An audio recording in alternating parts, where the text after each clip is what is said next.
The great hall of the Galactic Council stretched high above like a cathedral made of starlight. 12 different species sat in their floating seats, each one looking down at the small group of humans standing in the center. The air felt thick, with judgment and fear. Captain Jake Morrison stood straight in his worn military uniform. His hands stayed at his sides even though he wanted to clench them into fists. Next to him, Dr. Lisa Brooks held a datapad with shaking fingers. She had spent months preparing her defense of humanity, but now the words felt useless. Council Speaker Vexithara rose from her crystal throne. Her body looked like living diamond catching the light and throwing rainbows across the floor. When she spoke, her voice rang like wind chimes in a storm. "We have reviewed the evidence," she said. "The species known as humans have proven themselves too dangerous for civilized space." Dr. Brooks stepped forward. "Honored Council, please reconsider. Yes, humans have conflicts among themselves, but we have also shown great capacity for growth and peace. Our art, our science, our ability to work together when facing challenges." "Your wars," interrupted Counselor Thexmore, a being that looked like a walking tree with too many eyes. "Your violence, your refusal to accept proper authority. You fight each other constantly. You question everything. You never submit." "We explore," Dr. Brooks said, her voice growing stronger. "We push boundaries because that is how we learn and grow. Every species here has had conflicts in their past." "But not like yours," said another counselor, this one covered in scales that shifted color with emotion. "You wage war for ideas. You kill for beliefs. You cannot even agree among yourselves about basic truths." Captain Morrison finally spoke. His voice was calm and steady. "You are afraid of us." The hall went silent. Several counselors made sounds of outrage, but Vexithara raised one crystal hand. "Explain," she said. "You talk about our violence, our refusal to submit. But what you really fear is that we do not think like you. We do not accept that something is impossible just because it is difficult. We do not bow down just because someone claims authority. You are afraid that other species might learn from us." The crystal being's light flickered. "You prove our point. Even now, facing judgment, you show your arrogance." "I show our nature," Morrison replied. "We question, we fight, we survive, and we do not give up." Dr. Brooks tried again. "Please, there must be another way. Exile us to a distant world if you must, but let us prove we can change." "Oh, we intend to," Vexithara said, and her voice carried something cold and final. "The Council has decided humanity will be exiled to Kepler 442c." The humans had never heard of this world, but they could see the reactions of the other species. Some looked shocked. Others seemed horrified. A few appeared pleased, but in a way that made Morrison's skin crawl. "What is Kepler 442c?" Dr. Brooks asked. "A Class 15 death world," Vexithara announced. "The highest danger rating we have ever recorded. Gravity that would crush most species. Weather that kills. Creatures that hunt in packs and show no mercy. Plants that are more dangerous than most species' weapons. It is a world where nothing civilized can survive." The hall buzzed with whispers in a dozen languages. Morrison understood now. This was not exile. This was execution with extra steps. "How long do we have?" he asked. "Your ships will be provided, with enough fuel to reach the world and establish basic shelters. After that, you are on your own." The Council estimates your species will last perhaps 6 months before natural selection claims you. Dr. Brooks stepped forward again, desperation clear in her voice. And our families, our children, they have done nothing wrong. They carry your genetic legacy, said Counselor Thexmore. They would grow up to be like you. This way is more merciful than waiting for you to corrupt the galaxy further.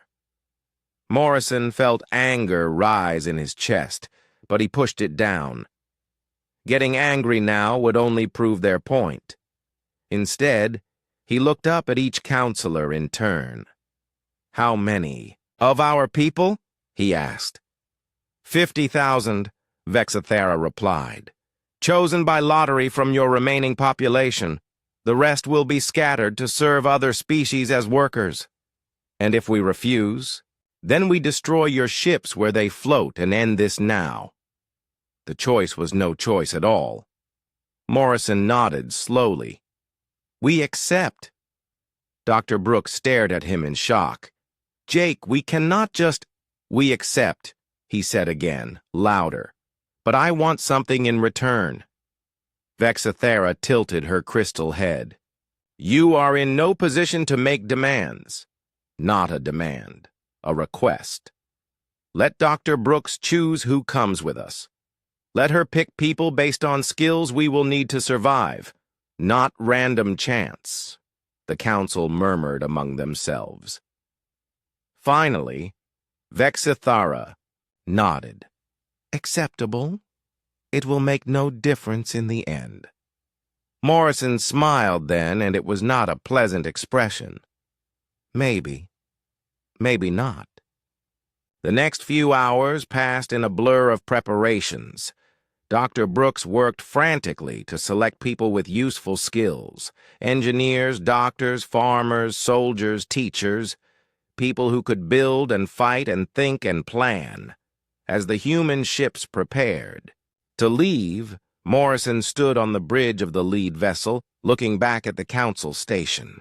Dr. Brooks joined him, tears running down her face. They are sending us to die, she whispered. Yes, Morrison agreed.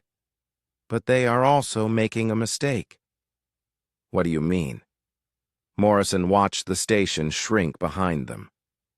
They think they know what humans are. They see our wars and our questions, and our refusal to submit, and they think that makes us savage. They do not understand that those same qualities make us survivors. Jake, this is a Class 15 Deathworld. Nothing survives there. Nothing civilized, Morrison corrected. Nothing that follows the rules. Nothing that accepts the way things are supposed to be. He turned to look at her. Good thing we are not civilized by their standards. The ship's computer announced their departure from Council space. Ahead lay empty void and, eventually, a world designed to kill them. Behind them, the lights of galactic civilization faded into stars. Morrison activated the ship's communication system. This is Captain Morrison to all vessels. I know you are. Afraid. I know this seems impossible, but remember who we are. We are the species that looked at fire and decided to control it. We looked at oceans and decided to cross them. We looked at the sky and decided to fly. He paused, looking out at the stars. They are sending us to hell. Let us see what we can build there. 3 months of travel through empty space had given the humans time to prepare, but nothing could have prepared them for their first sight of Kepler 442c. The world hung in space like a bruised eye, covered in swirling storms that never seemed to end. Lightning flashed constantly through clouds the color of old blood. Commander Kate Sullivan stood on the bridge of the transport ship Defiance, watching the sensor readings with growing dread. The numbers were worse than their worst estimates. Gravity reading 2.3 times Earth normal, reported Dr. Ben Carter from the science station. Atmospheric pressure that would crush a standard galactic habitat. Temperature ranges from -80 to +60 Celsius, sometimes changing by 50 degrees in an hour. And the storms? Captain Morrison asked. Constant electrical activity. Lightning strikes measure 10 times stronger than anything we ever saw on Earth. The atmosphere has a chemical composition that would poison most galactic species, but Carter paused, checking his readings again. Actually, humans can breathe it, with some modifications to our equipment. Engineer Maria Santos looked up from her workstation. The rain is acidic. It will eat through most of our standard materials. In hours. We need to modify everything before we land. Morrison nodded grimly. What about landing sites? There, Sullivan pointed to a section of the planet that seemed slightly less hostile. Continent-sized landmass with some areas that might provide shelter. But, Captain, the life signs we are detecting, tell me. Predators the size of Earth's largest dinosaurs. Plants that show signs of active hunting behavior. And something else. The computer keeps flagging unknown life forms that do not match any category we know. The first landing party went down in armored shuttles designed to withstand the worst conditions Earth could offer. They learned quickly that Earth's worst was nothing compared to this place. The shuttles landed on a rocky plateau during what the computers called a mild storm. The wind hit them with the force of a hurricane, carrying acid rain that immediately began eating at their hull plating. Lightning struck the ground around them every few seconds, turning the air itself into a weapon. Lieutenant Chris Murphy led the first scouting team outside. They wore the heaviest environmental suits available, but within minutes they could feel the crushing gravity trying to drive them to their knees. Each step was a struggle. Each breath was work. Movement to the east, Murphy reported over the radio. Something big. The thing that emerged from the storm looked like a cross between a bear and a crocodile, if both had been designed by nightmares. It stood 12 feet tall and moved with impossible speed despite the crushing gravity. Its hide looked like living armor, and its eyes held an intelligence that was somehow worse than simple animal hunger. Fall back, Sullivan ordered from the shuttle, but the creature was faster. It charged through the lightning and rain like they were nothing. Murphy's team opened fire with weapons that could punch through tank armor. The shots barely slowed it down. Then something unexpected happened. The creature stopped just short of the humans, tilted its massive head, and made a sound that was almost like a question. It circled them slowly, keeping its distance but clearly studying them. "It is not attacking," Murphy whispered. "It is learning," Morrison replied over the radio. "It has never seen anything like us before." The standoff lasted 5 minutes before. Another sound echoed across the plateau. The creature's head snapped up, and it ran back into the storm as if something had called it. "What was that about?" Maria Santos asked. "Pack behavior," Dr. Amy Rodriguez said from the medical station. It was a scout. It went back to report to the others. The humans spent their first week learning the basic rules of survival. The gravity was crushing, but they could adapt if they moved carefully. The storms were deadly, but they followed patterns. The predators were everywhere, but they could be avoided if you understood their hunting methods. By the end of the first week, they had lost 600 people, some to the gravity, some to the storms, some to creatures that hunted in the dark. But they had also learned things that gave Morrison hope. "The gravity is making us stronger," Dr. Rodriguez reported. "Muscle density is increasing faster than I have ever seen. Bone structure is adapting. We are becoming more resistant to the pressure changes." Elena Vasquez had even better news. The soil is rich in minerals we need. The acid content actually helps break down nutrients. If I can adapt our seeds to the local conditions, we might be able to grow food. Maria Santos had been working around the clock to modify their equipment. The local storms generate more electrical power than we could use in a year. If we can learn to harvest it, we will have unlimited energy. But the best discovery came from Dr. Carter's atmospheric studies. The air composition is toxic to most galactic species, but for humans it is actually beneficial. Higher oxygen content, trace elements that improve lung function. We are not just surviving this atmosphere, we are thriving in it. Morrison stood on the plateau they had designated as their landing site, now called New Haven.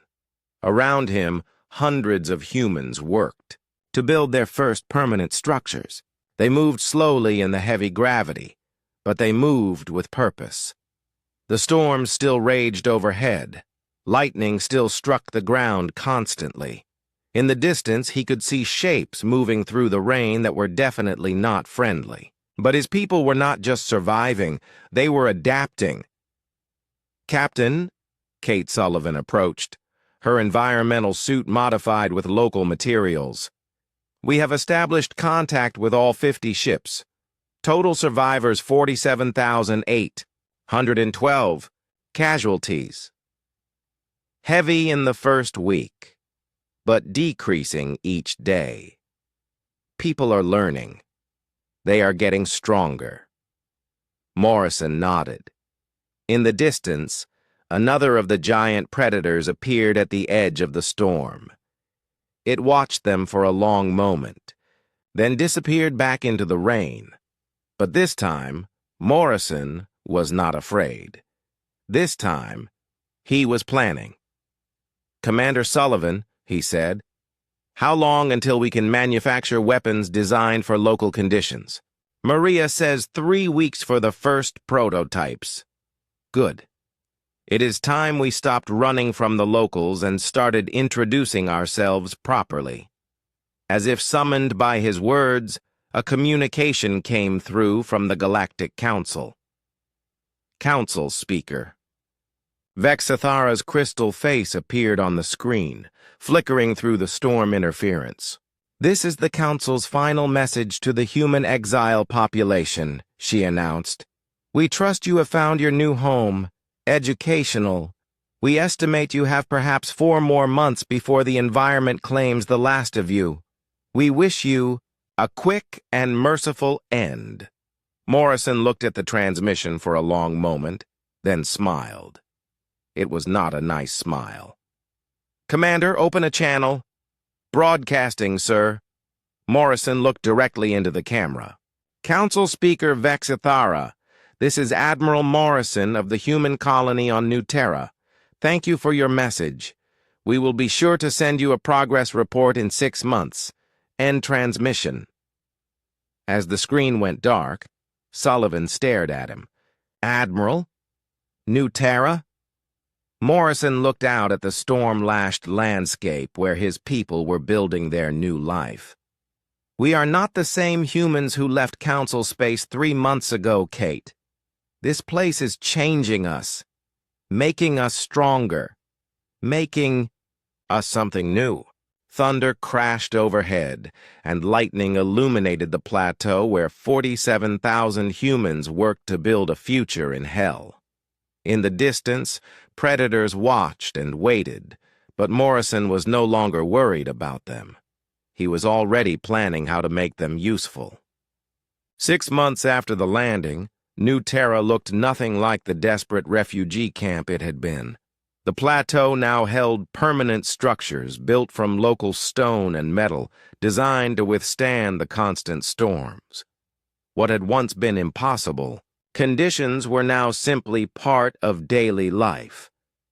Dr. Amy Rodriguez walked through the medical center, reviewing files that would have seemed impossible half a year ago. The changes in the human population were happening faster than any evolution she had ever studied, Bone density up 30% across the board, she reported to Admiral Morrison during their weekly briefing. Muscle mass increased by an average of 40%. Lung capacity improved by 25%. Heart efficiency up 15%. Side effects? Morrison asked. None that we can detect. If anything, people are healthier than they were on Earth. The gravity is making us stronger. The atmosphere is improving our breathing. Even the temperature changes seem to be improving our circulation. Elena Vasquez had even better news about their food situation. Her agricultural domes now covered several acres of the plateau, protected by transparent aluminum panels that could withstand both the acid rain and the lightning strikes. Third harvest is complete, she announced.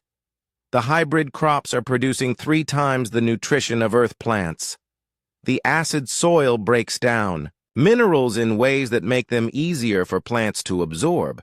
We are not just feeding everyone, we have surplus. But the most impressive changes were happening in the engineering department. Maria Santos had turned the planet's hostile environment into their greatest resource. Storm glass is working perfectly, she reported, holding up a panel that looked like crystal but was harder than steel. Made from local sand melted by lightning strikes, it is stronger than anything we had before and completely resistant to acid rain. Power generation? We are collecting more energy from the storms than we can use. The lightning strikes are constant and powerful. I have designed collectors that actually attract the strikes and channel them into storage cells. We have enough power to run a city. Lieutenant Chris Murphy brought news from the scouting teams that had been mapping their new world. His teams had discovered something that changed everything. Underground cavern systems, sir. Vast networks that stretch for hundreds of miles. Geothermal activity provides heat and power. Natural protection from the surface storms. And the mineral content. He handed Morrison a sample of crystal that glowed with its own light. Local energy storage. These crystals naturally collect and hold electrical energy. We could build an entire civilization down there. Morrison studied the reports. In just 6 months, his people had not only survived, but begun to thrive on a world that was supposed to kill them. But he knew their real test was still coming. Any contact with the local wildlife? More than contact, Murphy replied with a grin. Ryan Mitchell's team has made some interesting discoveries. Ryan Mitchell had been a wildlife tracker on Earth. Here he had become something entirely new. His team specialized in studying the giant predators that ruled New Terra's surface. The pack hunters are intelligent, he reported. More intelligent than we first thought. They have been watching us, learning our patterns, but they are also starting to respond to our signals. Explain. The smaller ones, about the size of earth wolves but much stronger, are showing signs of curiosity rather than just hunger. Yesterday, one of them brought us a piece of fruit that turned out to be edible. It watched us eat it, then left. Morrison raised an eyebrow. They are trying to communicate? More than that. I think they want to trade.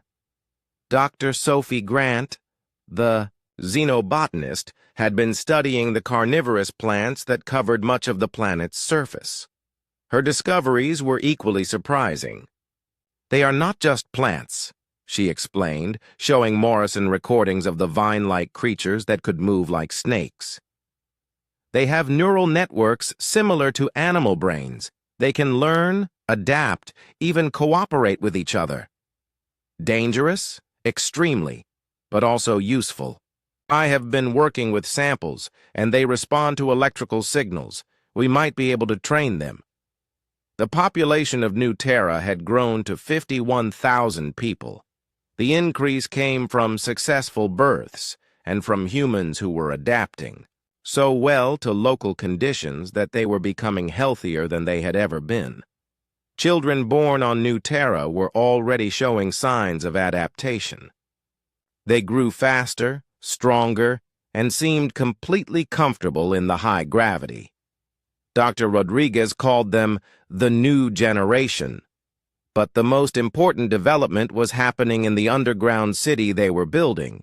Storm's End, as they called it, was already home to 10,000 people and growing every day. 15 levels completed, Maria Santos reported. Residential, industrial, agricultural, and research sections all operational. The geothermal power is unlimited, and the natural protection means we can work in comfort regardless of surface conditions. Morrison walked through the main cavern of Storm's End, watching his people build their new civilization.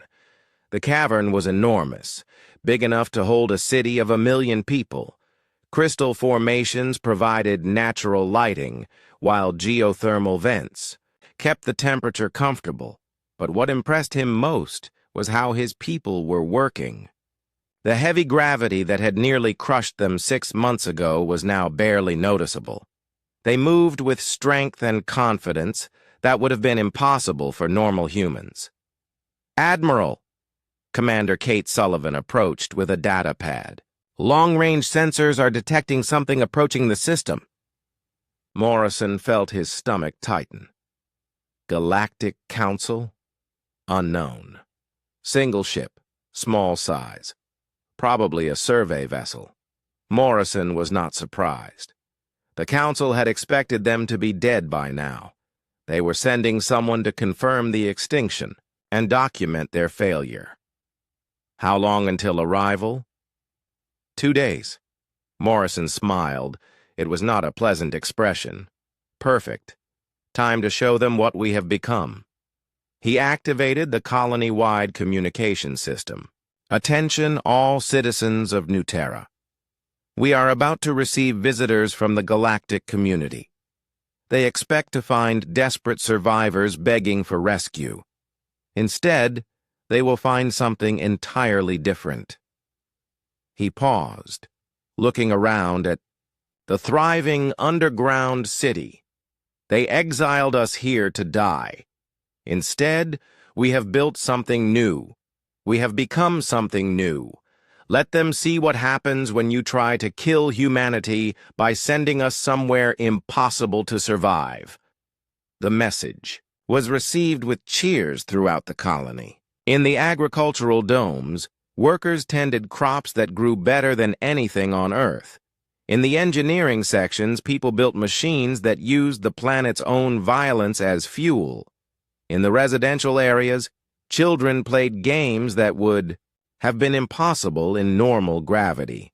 And deep in the research labs, Dr. Rodriguez compiled her reports on human adaptation, while Dr. Grant worked on training carnivorous plants to respond to human commands. And Ryan Mitchell taught giant predators to recognize human signals. 2 days later, when the survey ship arrived expecting to find corpses, they would instead find the birth of something the galaxy had never seen before. Humans who had not just survived a death world, but made it their own. Morrison stood on the surface platform, watching lightning dance across the sky, while acid rain hissed against storm glass windows.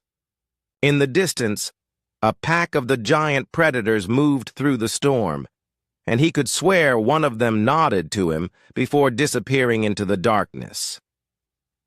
"They wanted to get rid of us," he said to the storm. "Instead, they made us perfect." 2 years after the exile, New Terra had become something the galaxy had never seen. What had been intended as humanity's grave had transformed into the birthplace of something entirely new. Ryan Mitchell stood on the storm platform, watching. His team worked with the pack hunters that had once been the most feared predators on the planet. The creatures, which the humans had named storm wolves, were now willing partners in exploring the most dangerous regions of New Terra. "Easy, Thunder," Ryan said to the largest of the pack, a 12-foot-tall beast with hide-like living armor. and eyes that held surprising intelligence. The creature made a low rumbling sound that Ryan had learned meant agreement. The storm wolves had been the first breakthrough. After months of careful observation and patient interaction, Ryan's team had discovered that the creatures were not just intelligent, but curious about the strange new arrivals who seemed immune to the planet's dangers. They are pack hunters, by nature, Ryan explained to Admiral Morrison during a demonstration. But they are also problem solvers. When they realized we were not prey and not competitors, they became interested in cooperation.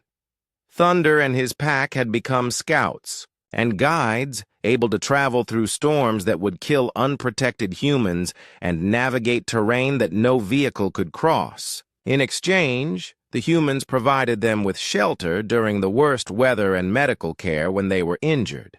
But the storm wolves were not the only local species the humans had befriended. Dr. Sophie Grant had made even more impressive progress with the carnivorous plants. In her laboratory, she demonstrated how the vine-like creatures she called neural nets could be trained to respond to electrical signals. The plants, which had originally been deadly obstacles, were now part of the colony's defense system. They have distributed intelligence, she explained, showing Morrison how the plants could communicate across vast distances. Each vine is like a nerve cell in a giant brain. They can share information instantly across the entire network. She touched a control panel, and the neural nets throughout the lab began to move in coordinated patterns. Some formed barriers, others created pathways, and still others shaped themselves into tools. They can be programmed to recognize friend from foe, Grant continued. Right now, they are protecting every human settlement on the planet. Any unauthorized approach triggers an immediate response. The human population had grown to 75,000, with children born on New Terra showing adaptations that amazed even Dr. Rodriguez. These children moved through the high gravity, like it was nothing, could hold their breath for impossible lengths of time, and showed reflexes that seemed almost superhuman. The new generation is not just adapted, Rodriguez reported. They are evolved, faster, stronger, more resilient than any humans in history, and they are still developing. But the most impressive achievement was Storm's End itself. The underground city now housed 40,000 people and had expanded to include manufacturing facilities that produced technology beyond anything the galaxy had seen. Maria Santos had led the engineering revolution, using materials unique to New Terra and powered by the planet's constant storms. Her teams had created equipment that could operate in conditions that would destroy normal galactic technology. Storm-forged metal, she explained, showing Morrison a tool that glowed with internal energy. Created by exposing our alloys to direct lightning strikes under specific pressure conditions. It is stronger than anything in galactic databases and naturally stores electrical energy. Weapons? Better than weapons. We have tools that can reshape matter at the molecular level. Construction equipment that can build in any environment. Vehicles that can fly through storms that would ground galactic ships. The real test came when long-range sensors detected the approach of a Galactic Council survey ship. The vessel was small, designed for stealth observation rather than combat. Its mission was simple: document the extinction of the human exile population and report back to the Council. Admiral Morrison watched the ship enter New Terra's atmosphere from the command center of Storm's End. The vessel immediately ran into problems. Their shields are failing, reported Commander Kate Sullivan. The electrical activity is overwhelming their systems. Gravity is affecting their maneuvering, added Lieutenant Murphy. They are struggling to maintain altitude. Officer Danny Torres, who now led the colony's security forces, monitored the ship's communications. "They are requesting emergency landing permission. Engine failure, life support compromised." Morrison smiled. "Grant them permission to land at coordinates 77 Alpha. Make sure our neural net friends give them a proper welcome."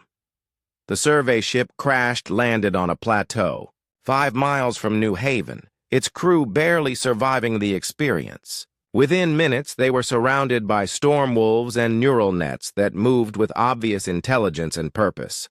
The survey team consisted of 3 beings: a crystal entity like Council Speaker Vexthara, a plant-like creature similar to Counselor Thexmore, and a scaled being that constantly changed colors based on its emotions. They emerged from their damaged ship in environmental suits, shaking with fear. "Welcome to New Terra," Morrison said, approaching them with a security escort. The aliens stared at him in shock. The Admiral looked nothing like the humans they remembered.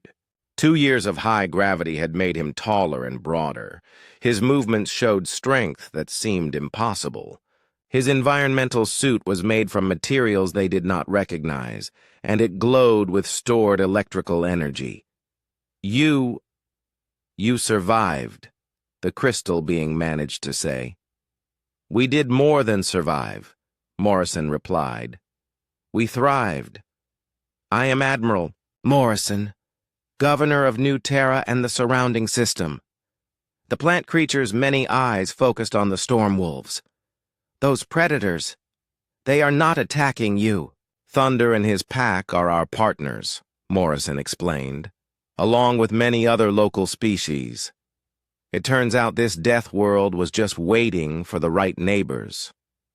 Danny Torres and his security team escorted the aliens to Storm's End, where they were given quarters in the diplomatic section.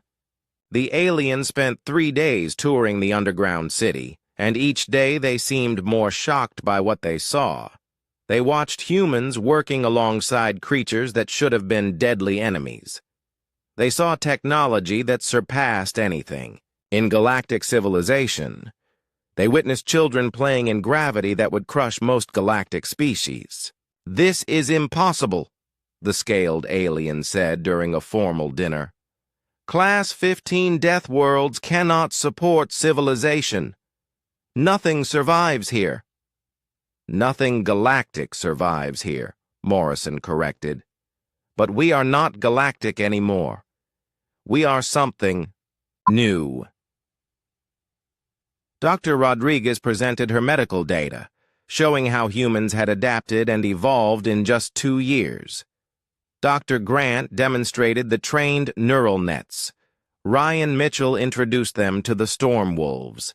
Maria Santos showed them technology that operated in conditions no galactic device could withstand. "You have conquered a death world," the crystal being said finally. "No," Morrison replied. "We joined it, we became part of it, and it became part of us." On their final day, Morrison took the aliens to the surface during one of the worst storms on record. Lightning struck constantly, winds howled at hurricane force, and acid rain fell in sheets. The aliens cowered in their environmental suits while Morrison walked casually through the storm. A pack of storm wolves approached through the lightning, moving like shadows. The aliens prepared to run, but the creatures simply nodded to Morrison and continued on their way. "They sent us here to die," Morrison said, his voice carrying clearly over the storm. "Instead, they gave us the greatest gift possible. They gave us a world that would force us to become stronger than we ever imagined." The aliens departed the next day in a hastily repaired ship, their mission completely changed. Instead of documenting human extinction, they carried recordings of a civilization that had turned hell into home. As their ship disappeared into space, Morrison stood on the storm platform of Storm's End, watching lightning dance across the sky. Around him, his people continued their work, building something the galaxy had never seen. In the distance, Thunder and his pack moved through the storm, scouting the perimeter. Below, the neural nets pulsed with shared intelligence, protecting every human settlement on the planet. The Galactic Council had wanted to eliminate humanity by sending them to the most dangerous world known. Instead, they had created something that would change the galaxy forever. Morrison activated his communicator. "All stations, this is the Governor. Prepare for visitors. I suspect we will be receiving more attention from our galactic neighbors very soon." He smiled as thunder crashed overhead. Let them come. New Terra was ready. The emergency session of the Galactic Council had been called within hours of the survey team's return. The Great Hall buzzed with panicked conversations in a dozen languages as representatives tried to process what they had seen in the recordings. Council. Speaker Vexathara stood at the center of the chamber, her crystal form flickering with unstable light patterns that showed her distress. Before her, a massive display showed images from New Terra that seemed impossible. Humans walking casually through storms that would kill most galactic species. Children playing in gravity that would crush a Zentari warrior. Technology that operated in conditions no civilized device could withstand. And worst of all, predators that had been tamed like pets. "This cannot be accurate," declared Counselor Thexmore, his tree-like form swaying with agitation. "Class 15 Deathworlds do not support civilization. Nothing survives there." "The recordings are verified," Vexathara replied, her voice ringing with barely controlled fear. "Enhanced analysis confirms these images are genuine. The humans have not just survived, they have evolved." The scaled counselor Zephyron changed colors rapidly, his skin showing the deep purples and reds of extreme anxiety. "Look at their physical development. Increased muscle mass, bone density, reflexes. These are not the same humans we exiled." On the display, Admiral Morrison walked through a lightning storm while talking casually to creatures that looked like living nightmares. His environmental suit glowed with stored energy, and his movements showed strength that seemed impossible for any organic being. "They have become something new," whispered Counselor Yatal, a gas-based entity whose form shimmered with distress. "Something we have never encountered." The worst part was what the humans had done to the Deathworld itself. The recording showed vast underground cities, tamed predators working alongside humans, and technology that used the planet's hostile environment as a power source. "They turned the Deathworld into a fortress," Vexthera announced. "Every environmental hazard has been converted into a defensive advantage. The storms power their cities. The predators guard their borders. The toxic plants serve as biological sensors." A new voice interrupted the session. "Honored Council, I request permission to address this gathering." Every head turned toward the chamber entrance, where a figure in an environmental suit stood waiting. The suit was unlike anything they had seen, made from materials that seemed to glow with internal light and shaped to accommodate a form that was larger and more powerful than normal humans.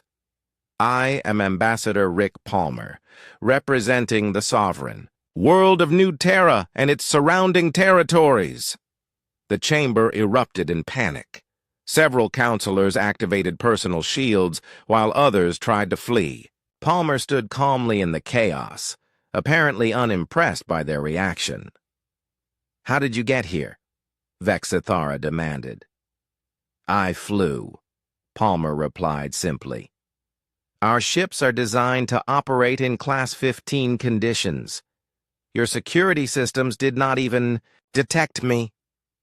Palmer was tall, at least 7 feet, with shoulders that spoke of incredible strength. His movements were fluid despite what had to be a massively heavy environmental suit. When he walked, the floor vibrated slightly under his weight. "You were supposed to be dead," Counselor Thexmore said weakly. "Many things were supposed to happen," Palmer agreed. "We were supposed to die on your death world. We were supposed to disappear quietly. We were supposed to learn our place in the galactic order." He paused. None of those things occurred. Palmer activated a holographic display that showed New Terra from orbit. The planet still looked hostile, still appeared to be wreathed in constant storms. But now the surface showed signs of massive construction and development. "New Terra is home to 100,000 humans and growing," Palmer announced. "Our population includes the strongest, fastest, most resilient humans who have ever lived. Children born on our world can survive in environments that would kill your greatest warriors." The display changed to show underground cities that stretched for hundreds of miles, powered by geothermal energy and protected by both technology and trained predators. "Our technology operates in conditions that destroy your equipment. Our materials are forged by lightning and pressure that crush normal matter. Our weapons—" Palmer smiled, and it was not a reassuring expression. "Our weapons are tested against creatures that hunt in packs and show no mercy." Counselor Zephran's scales had turned pure white with terror. "What do you want?" "Recognition," Palmer replied. "New Terra claims sovereignty over our system and any other Class 15 worlds we choose to settle. We demand representation in this council and full diplomatic status." "Impossible," Vexithara said, though her voice lacked conviction. "You are exiles, criminals, you have no legal standing." Palmer's display changed again, showing dozens of other worlds that had been classified as uninhabitable. "We have identified 47 worlds in this sector alone that could support human colonies, worlds with environmental conditions that make them perfect for our people and impossible for yours." The implications hit the council like a physical blow. Humans who could live on death worlds meant humans who could establish colonies anywhere in the galaxy, worlds that no other species could claim or contest. "You are threatening us," Yatal accused, his gaseous form swirling with agitation. "I am informing you," Palmer corrected. "The age of human exile is over. The age of human expansion is beginning." A new counselor, one Palmer had never seen before, rose from her seat. She looked like living metal, beautiful and cold. "I am Counselor Nexara of the Stellar Dominion. What guarantee do we have that your people will not use their abilities against civilized worlds?" Palmer studied her for a moment. "None whatsoever." The chamber fell silent except for the hum of life support systems and the sound of several counselors breathing hard. "However," Palmer continued, "we have no interest in conquering civilized worlds. They are too soft, too comfortable. We prefer challenges. Give us the worlds no one else wants, the places too dangerous for normal colonization, and we will be happy to leave the rest of the galaxy alone." "And if we refuse?" Vexithara asked. Palmer's smile widened. "Then you will discover what happens. When a species that has learned to thrive in hell decides to visit more comfortable neighborhoods." The threat was clear, and so was the reality behind it. Humans adapted to Class 15 conditions would be essentially invincible in normal galactic environments. Their technology, designed to operate in the worst possible conditions, would be unstoppable against equipment built for civilized use. "You are demanding we accept you as equals," Counselor Thexmore said. "No," Palmer replied. I am demanding you accept us as superiors, at least in terms of survival capability. He activated another display, this one showing technical specifications that made several counselors gasp in shock. Our ships operate in gravitational fields that would crush your vessels. Our weapons are powered by energies that would overload your systems. Our people can work in environments that would kill yours in minutes. Palmer began walking around the chamber, and counselors shrank back as he passed. You sent us to die because you were afraid of what we might become. Instead, you created exactly what you feared. Humans who are stronger, faster, and more capable than any species in this galaxy. The chamber was completely silent now. Even the life support systems seemed to be holding their breath. I will return to New Terra now, Palmer announced. You have 30 standard days to reach a decision. Recognize our sovereignty and grant us diplomatic status, or face the consequences of your choice. What consequences? Vexithera whispered. Palmer paused at the chamber entrance. We will start claiming uninhabited worlds for human colonies, worlds that are too dangerous for anyone else to contest. Within a generation, we will control more territory than any single species in galactic history. He smiled one final time. Thank you for making us strong enough to do it. After Palmer left, the council sat in stunned silence for almost an hour. Finally, Vexithara spoke. Emergency protocols are now in effect. We need to discuss our options. What options? Zephyron asked, his scales still white with terror. They have become everything we feared and more. We could assemble a fleet, suggested Nexara. Overwhelm them with numbers. With what? Yatal replied. They live on a world that destroys our technology just by existing. Their defenses include trained predators and environmental hazards that no fleet could overcome. The fee. Truth was settling over them like a cold fog. In trying to eliminate humanity, they had created something far more dangerous than they had ever imagined. 30 days, Vexithara said finally. We have 30 days to decide whether we negotiate with them as equals or face them as enemies. In the silence that followed, every counselor contemplated the same terrifying thought. They had tried to kill humanity by sending them to hell, and instead had made them the masters of it. The message came exactly 30 days after Ambassador Palmer's visit to the Galactic Council. Admiral Morrison read it aloud to the assembled leadership of New Terra in the war room deep beneath Storm's End. The Galactic Council hereby rejects all claims of human sovereignty. The exile sentence remains in effect.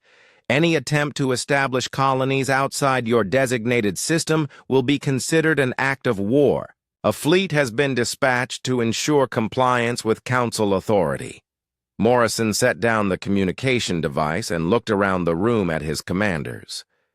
Commander Kate Sullivan, now General Sullivan, stood at a tactical display showing the approaching enemy fleet. Chief Engineer Maria Santos reviewed reports on their defensive systems. Dr. Amy Rodriguez presented data on human physical capabilities after 2 years of Deathworld adaptation. How many ships? Morrison asked. 200 vessels, Sullivan replied. Everything from patrol craft to dreadnoughts. They are calling it the largest military force ever assembled. Morrison smiled grimly. They still do not understand what we have become. Maria Santos activated a holographic display showing New Terra's defensive preparations. The planet that had once been their prison was now their fortress. Lightning towers are operational, she reported. We can direct electrical storms anywhere on the planet. The atmosphere itself is our first line of defense. Any ship trying to land will face winds, lightning, and pressure that will destroy normal galactic technology. Ground defenses? Every settlement is protected by trained neural nets. The plants can detect approaching threats from hundreds of miles away and coordinate defensive responses instantly. Storm wolves patrol all major territories and can communicate through the neural net network. Ryan Mitchell stepped forward with reports from his scouts. The big predators are ready too. We have been training them to recognize galactic technology signatures. They know the difference between our equipment and enemy gear. Dr. Sophie Grant had spent months preparing biological defenses that turned New Terra's hostile ecosystem into a weapon. The carnivorous plants can be programmed to attack specific targets. I have modified them to recognize galactic technology and biological signatures. Anyone who lands without proper identification will face hostile vegetation that can think and coordinate attacks. But the most impressive preparations were the humans themselves. Dr. Rodriguez presented medical data that showed how much they had changed. Average human strength is now 3 times Earth normal, she reported. Bone density has increased by 60%. Reaction times are 50% faster. Lung capacity and heart efficiency have improved dramatically. These changes are accelerating, especially in the children born here. Morrison nodded. 2 years of living in crushing gravity, violent storms, and hostile conditions had forged his people into something unprecedented.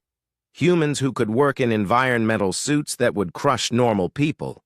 Humans who could run through storms that would ground aircraft. Humans who could fight creatures that were living weapons. What about our own fleet? Morrison asked. General Sullivan activated another display showing ships built in New Terra's orbital shipyards.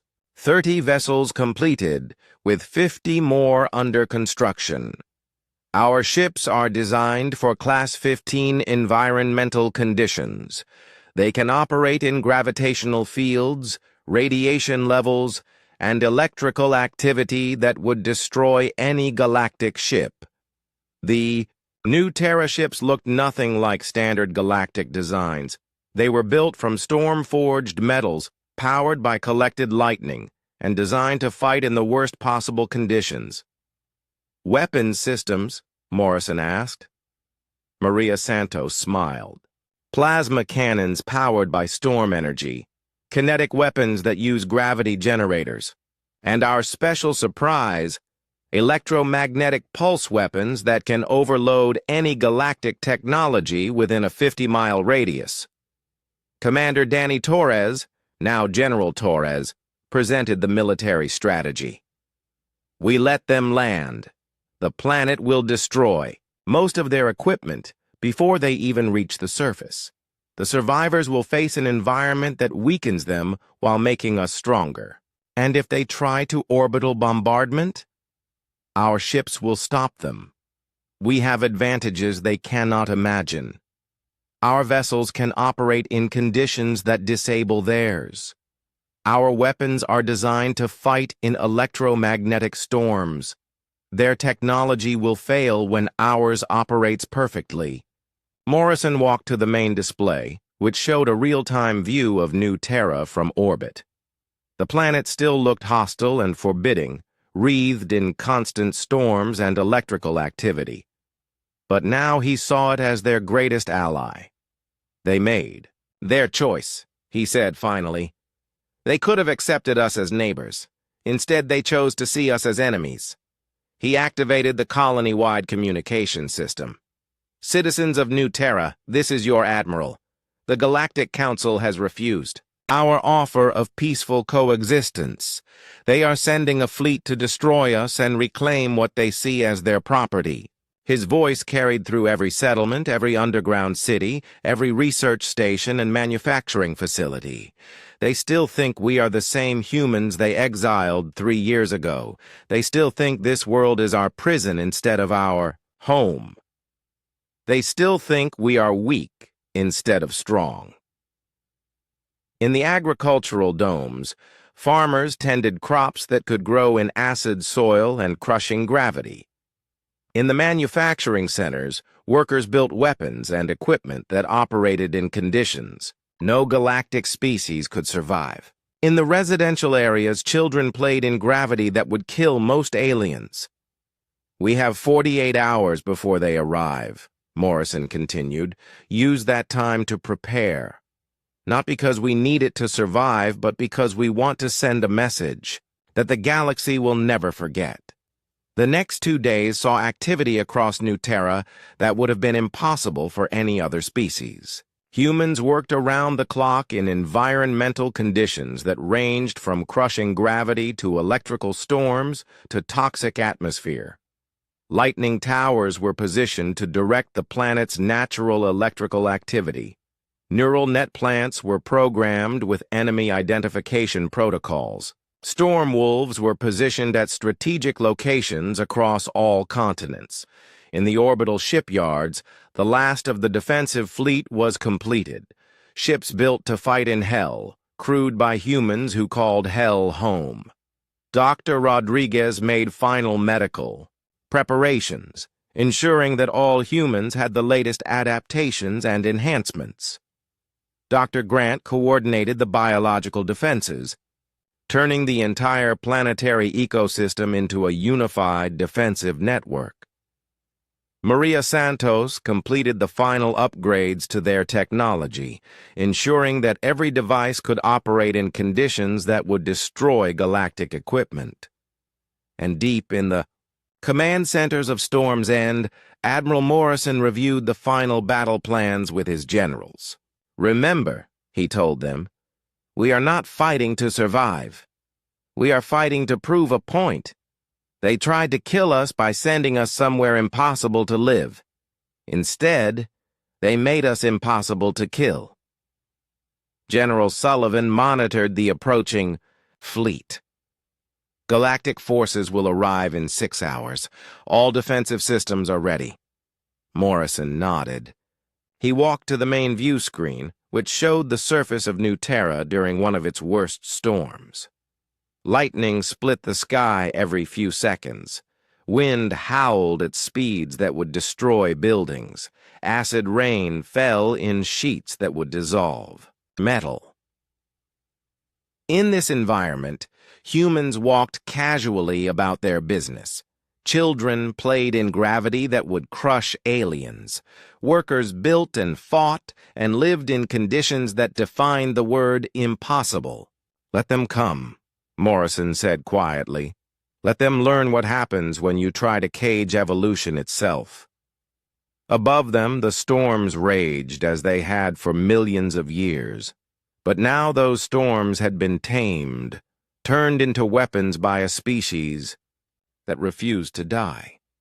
The galaxy was about to learn that humanity's exile had not been their ending. It had been their beginning. The Galactic Council fleet dropped out of hyperspace at the edge of New Terra's system like a cloud of metal locusts. 200 ships of every class and configuration, representing the combined military might of 12 species. Admiral Kethvar, a towering insectoid warrior, commanded from the flagship Dominion's Pride. "Long-range sensors confirm the planet is inhabited," reported his tactical officer. "Multiple cities, industrial complexes, and what appear to be defensive installations." Kethvar studied the tactical display with growing unease. The planet looked exactly as hostile as the reports indicated, wreathed in constant electrical storms and showing atmospheric conditions that should have been lethal to any known life form. "How are they surviving down there?" he asked. "Unknown. Sir, the electromagnetic interference is making detailed scans impossible."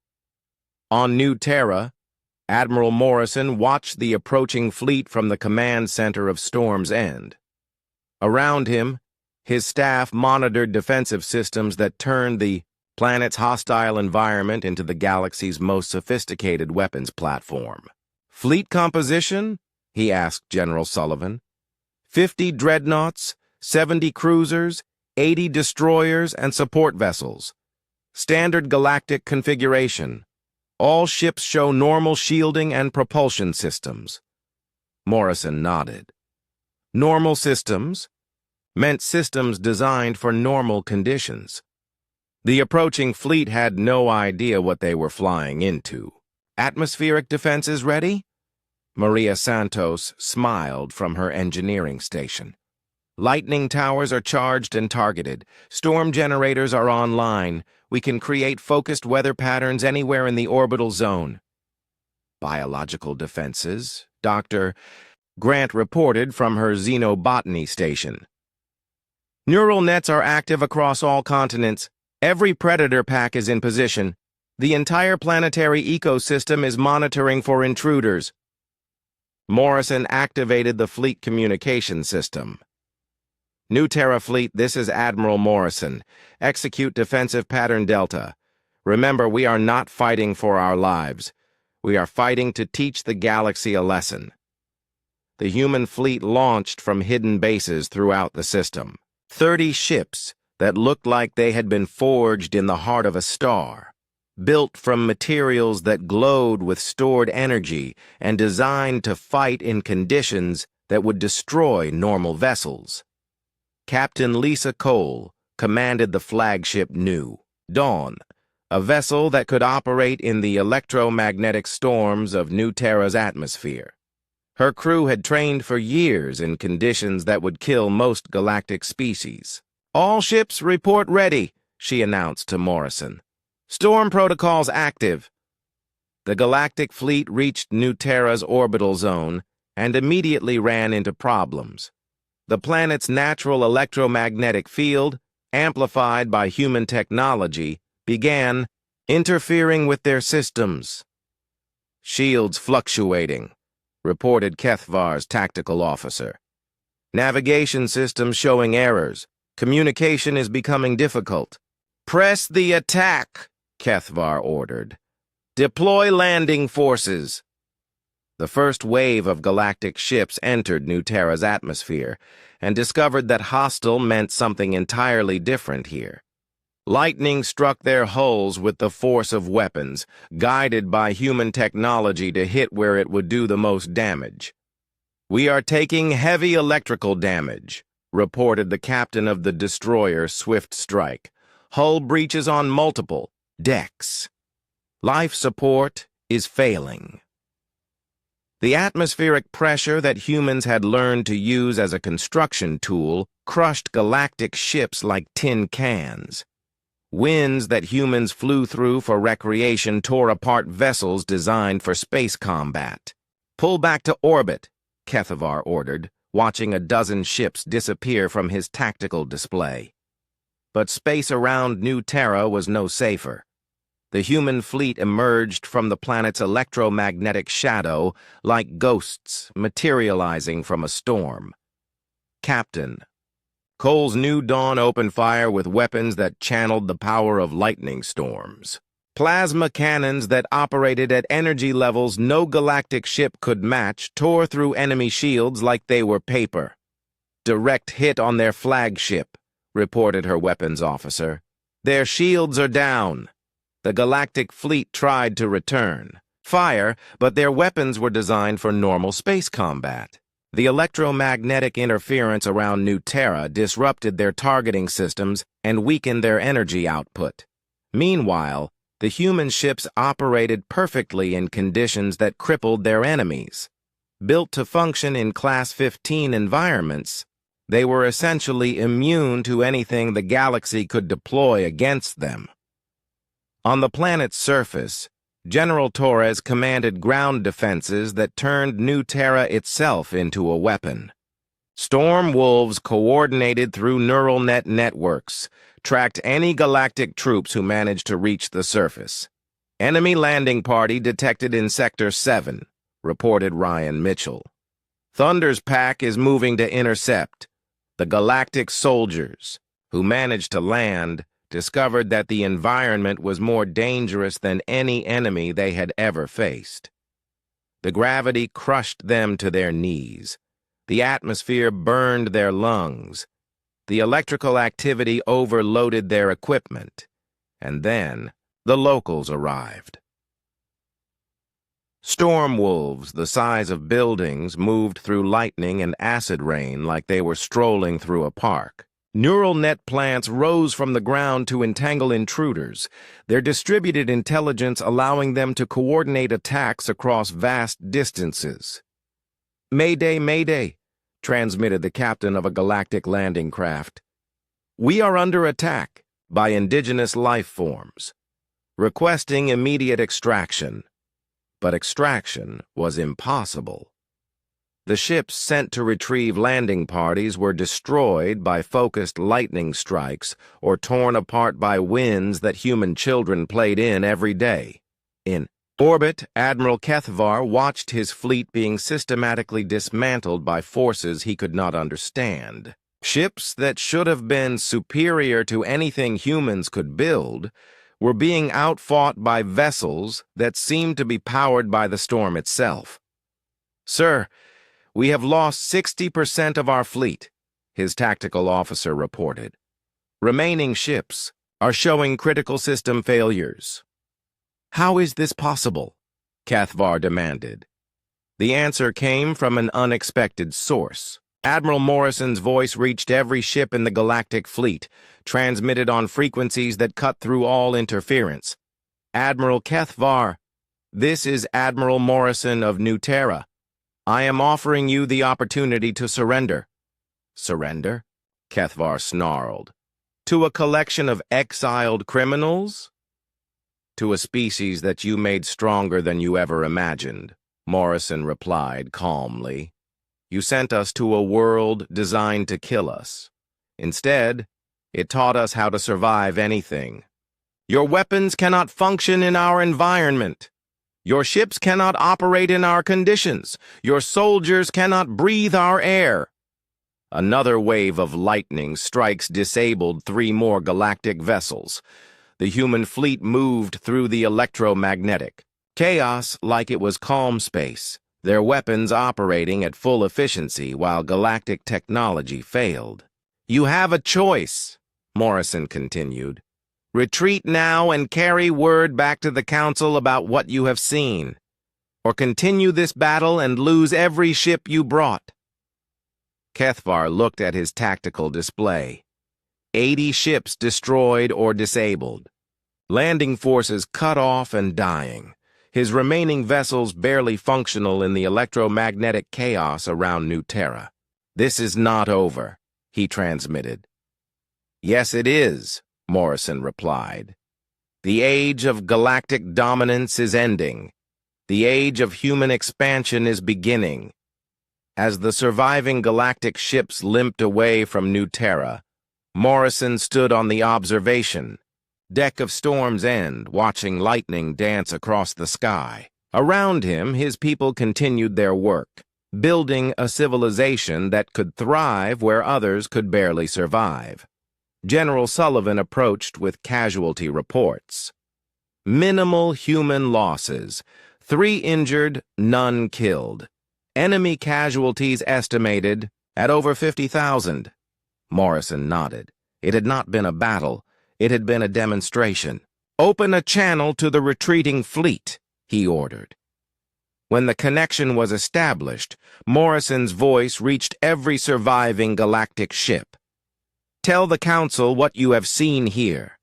Tell them what happens when you try to kill humanity by sending us somewhere impossible to live.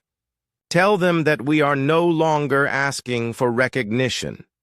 He paused, looking out at the storm-wreathed world that had become humanity's greatest strength.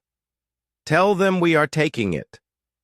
The last galactic ship disappeared into hyperspace, carrying news that would shake the foundation of galactic civilization.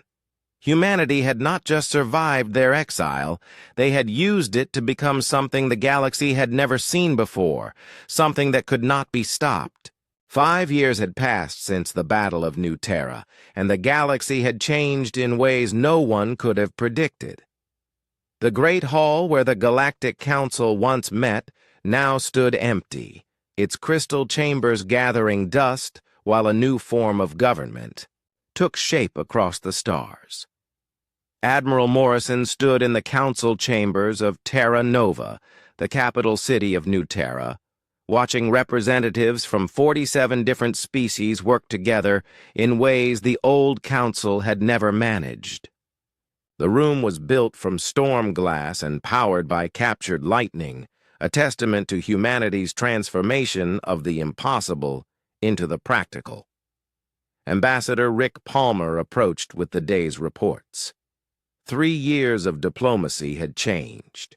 Him, too, though not as dramatically as the planet-born humans.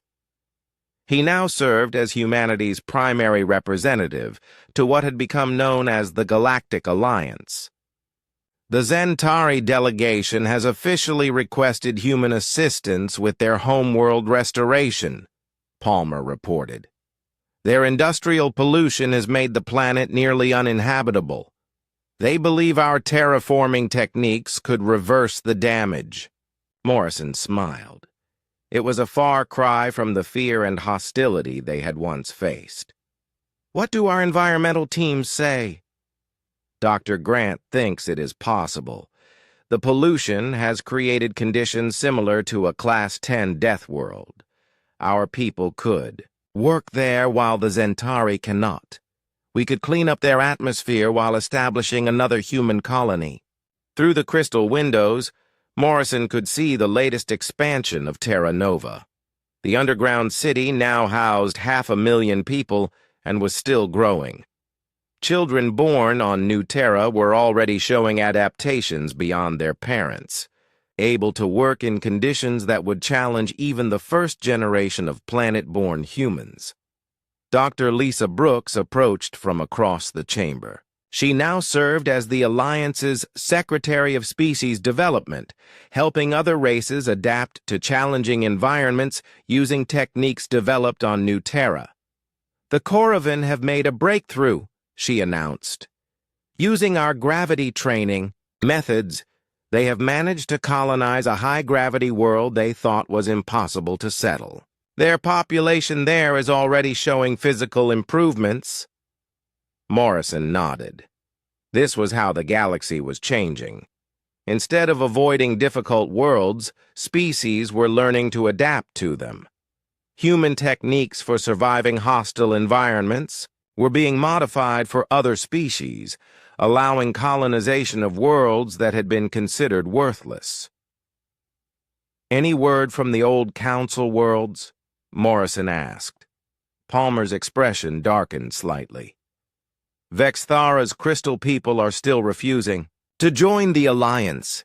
They have retreated to their core systems and are trying to maintain the old order. But they are having problems. What kind of problems? Other species are leaving their sphere of influence. The tree people, the scaled races, even some of the gas beings, they want access to human technology and training. The old council is becoming irrelevant. General Kate Sullivan entered with military reports. The human fleet had grown to over 200 ships, all designed for extreme environment operations. They served not as conquerors, but as protectors, helping younger species establish colonies on worlds that had been considered too dangerous. The Thoraxian insect people have requested escort for their new colony ships, she reported. They want to settle the volcanic worlds in the Sigma system. Normal ships cannot operate there, but our vessels can provide protection during the settlement phase. Morrison approved the mission with a nod. This was the new role humanity had found in the galaxy. They were not rulers or conquerors, but the species others turned to when they needed to do the impossible. Commander Danny Torres brought news from the Planetary Defense Forces. New Terra's population had grown to nearly 1 million, with settlements on 3 continents and underwater cities in the acid seas. The storm wolf population has stabilized at around 10,000, he reported. They are still breeding true and showing increased intelligence each generation. Some of the younger ones are beginning to understand human language. Ryan Mitchell had become New Terra's first xenobiologist, studying the planet's life forms and their continued evolution alongside humanity.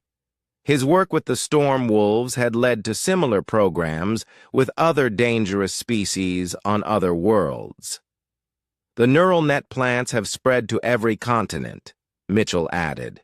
They are beginning to show new behaviors, almost like they are developing a planetary consciousness. Dr. Grant thinks they might be evolving into something entirely new. Dr. Sophie Grant had expanded her work beyond New Terra, helping establish biological defense networks on dozens of human colonies. Her modified plants now protected settlements on worlds where environmental hazards made traditional defenses impossible. The interesting development is cross-species cooperation, she reported. On Kepler 443d, our neural nets are working with native crystal formations to create hybrid defense systems. Biology and geology combining in ways we have never seen. The most impressive developments came from Dr. Amy Rodriguez, whose medical research had revolutionized galactic understanding of adaptation and evolution. The third-generation New Terra children are showing capabilities that exceed our models, she announced. Strength levels 5 times Earth human normal. Reaction times that approach the theoretical maximum for organic nervous systems. And they are still developing. Morrison walked to the main display, which showed a map of human colonies throughout the galaxy. Red dots marked settlements on worlds that had been classified as uninhabitable. Each one represented thousands of humans who had turned hostile, environments into thriving communities. How many colonies now? He asked. 37 operational, with 20 more under construction, Palmer replied. We have settlements on volcanic worlds, ice planets, high radiation zones, and atmospheric compositions that would kill any other known species. And the Alliance membership? 47 species and growing. Even some of the old council races are sending secret delegations asking about membership terms. Morrison smiled. The galaxy that had once tried to eliminate humanity now looked to them for solutions to problems that had seemed impossible. A chime announced an incoming communication from deep space. The main screen activated, showing Captain Lisa Cole aboard. The exploration vessel Star Forge, humanity's first deep space exploration ship designed to investigate Class 15 and higher worlds. Admiral, we have found something you need to see, Cole announced. The screen changed to show a star system with multiple planets showing the telltale signs of Class 15 environmental conditions. Worlds wrapped in constant storms, radiation levels that would sterilize normal life, gravity fields that would crush conventional matter. It is a whole cluster of death worlds, Cole continued. 23 planets that the galactic databases list as completely uninhabitable. But, Admiral, they are not empty. Morrison leaned forward. Explain. Life signs. Complex, organized, technological. Someone is living on these worlds. Someone who adapted to Class 15 conditions independently. The implications were staggering. Humanity might not be the only species capable of thriving in impossible conditions.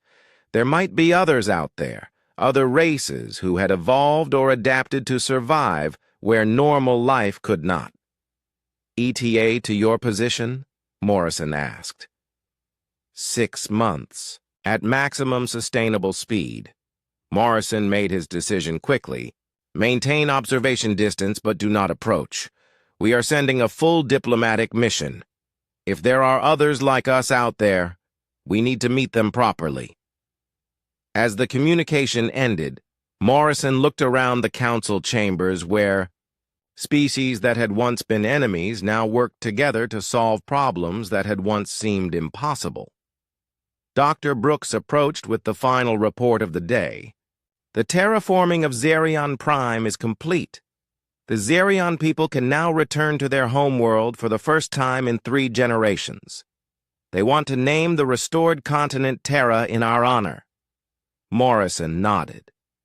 But his mind was on the larger picture. 5 years ago, humanity had been exiled to die on a world designed to kill them. Instead, they had not only survived, but transformed themselves into something new. Now they were transforming the galaxy itself, turning impossible worlds into homes, helping other species adapt to challenges they had never thought they could overcome, and building a civilization based on the principle that nothing was truly impossible. Palmer, Morrison said, draft a message to all Alliance members.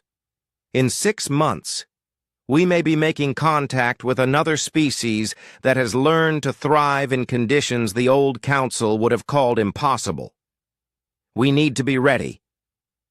He looked out at the storm-wreathed sky of New Terra, where lightning still danced and acid rain still fell, but where 1,000,000 humans now called home. And send a message to the old Council worlds. Tell them the age of declaring things impossible is over. The age of making the impossible possible has begun. Outside, children born on New Terra played in gravity that would crush most aliens, while storm wolves patrolled territories protected by neural net plants that thought and planned and dreamed. Above them, ships built to fight in hell carried exploration teams to worlds that promised new challenges and new opportunities. Humanity had been sent to die in the worst place the galaxy could imagine. Instead, they had learned to make any place livable, any challenge manageable, any impossible thing possible. The exile was over.